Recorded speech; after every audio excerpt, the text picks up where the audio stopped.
Une nouvelle loi donc pour le soutien envers l'Ukraine a été votée. Jusque-là, rien de nouveau, sauf que cette fois-ci, ils ont rajouté deux choses par rapport à ce qui était proposé à l'année dernière. Donc ce qui a été proposé en plus, donc c'est de forcer pour mettre l'Ukraine dans l'OTAN. Donc la deuxième, c'est de forcer l'agriculture donc ukrainienne au sein donc de l'Europe, ce qui va encore une fois de plus désavantager nos chers agriculteurs. Donc tout le monde a voté, ça a été voté à la majorité à l'Assemblée il y a moins d'une heure. Seulement la NUPES était contre et le PCF de Fabien Roussel, alors que le Rassemblement National a décidé donc de s'abstenir pour sauver son image.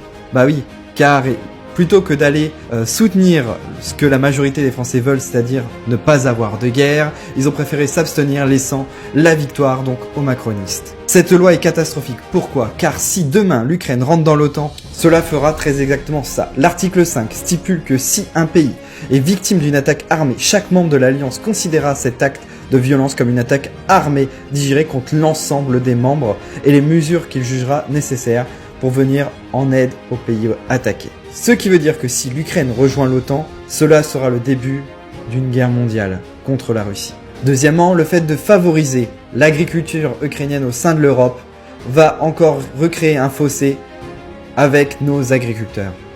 Donc c'est bien beau de faire de nombreuses promesses, mais de ne pas les tenir en public pour sauver sa propre image.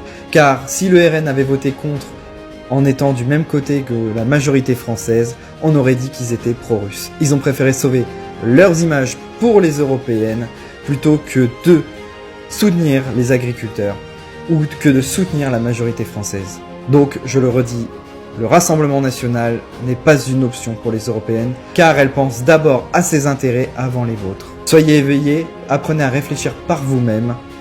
Vive la France, vive la République et surtout, vive le peuple français.